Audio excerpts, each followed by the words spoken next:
Hey everybody, my name is Chaos and welcome to another Dungeon Master Tips video. Today we are going to be going over the 5 levels of combat encounter. And as always, I stream these discussions and answer questions over on my Twitch on Wednesdays. So if you're having trouble in your game and want some strangers' opinions, feel free to stop by. So you may be wondering, what are these levels you're talking about? Well, they are a tiered system that I've created that measure the amount of prep time and control one has over each encounter. We're going to go over each of them and show an example of how they work and their pros and cons. So let's start. So to start off our list, we start with level 1, which is Improv. Now, normally I would call that one level 0 because that's how much preparation you need to put in beforehand. 0. The Improv tier is exactly what you think it is. You do no work beforehand to prep your game. These encounters are off the top of the DM's head, and you'll actually find them most when your players sort of derail or, go something that you had no idea was going to happen that one. So it's just sort of becomes a random mishmash of what can you think, and that can be pretty cool. It's not... Basically, these off-the-cuff encounters are dynamic, and they can be wacky, and they can be even more exciting than, what you originally intended. I'll often see this style used for more, comedic-oriented games, because it allows stuff to be, it allows it to flow fast.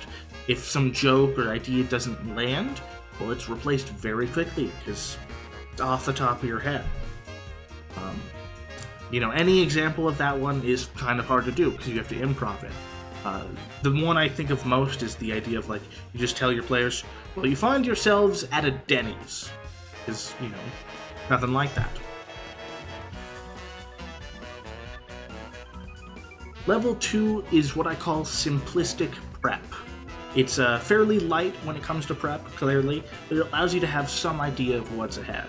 I see these encounters as, they're very simple as they list basically a creature or a person that the party meets along the way.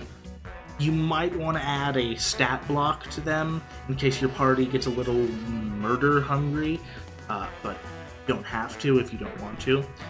I often see these scenarios as really good for traveling because they're super easy to prepare.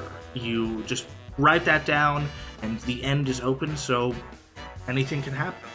My best example of that one is I will say to my players, you see the biggest rat you've ever seen.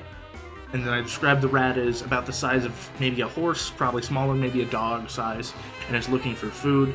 I will have the stat block and whatnot, and the players can do whatever they want with it. They could befriend it, they could attack it, they could leave it alone.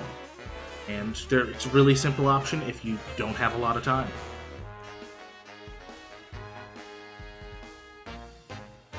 Level 3 is what I call the basics. These encounters are what you typically see in games. An enemy or a group of enemies that will probably try to fight you, but the players can often change that outcome using skills or roleplay. You'll see these sort of in dungeons a lot while traveling, or even while traveling.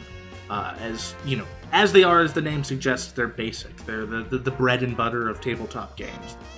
The old reliable, the bee's knees, the cat's pajamas, the monkey's uncle. Let's just say that these encounters are good at giving you about as much control as the players. As an example, a good example of this would be a group of bandits in their hideout. The players could rush in and fight them, but they have the option to intimidate them or maybe even befriend them. Afterwards, they could even sneak or, disguise themselves. Then you have the ability to have the bandits try to defend themselves in new areas or prevent the players unless they get bribed or even try to double-cross them. There will always be room to work with these encounters.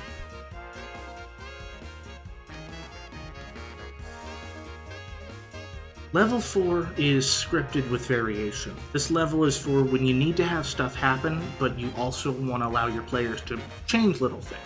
These encounters are for when players have little room to change the outcome of the situation, but they aren't completely barred from doing so. I'll typically use these for important fights or major antagonists. Players cannot often try to use other skills to get out of this, but it will most likely end in a fight. Because of that, I often try to add little changes prior to this that will result in a big change in this fight. The example I have for this is the bandit leader of the previous example. This leader is, he's quite tough. He won't back down from a fight and is capable of killing the party. So the players, instead of fighting the previous bandits, actually have befriended them and have convinced them to turn on their boss. So instead of this scary fight where death was a real possibility, suddenly they have a minor army of bandits who have changed their ways and will overthrow their own leader.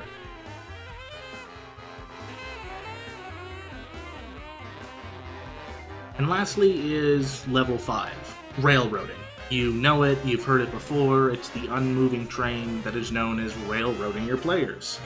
This level is where you have complete and utter control over your game and players. And it's not something you should do. This is the step where you can actively ruin the game for your players, because if you're not playing a game at that point. You are reading a story to others and there's no input. What makes tabletop enjoyable in the first place is the agency of the player, and changing that kind of just hurts it. That's not to say it's always bad.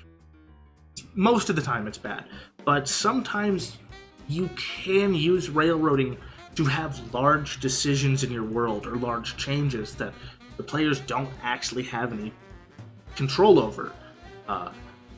An example of this one would be perhaps maybe the villain accomplishes their goal and the world is thrown into darkness or some major change happens.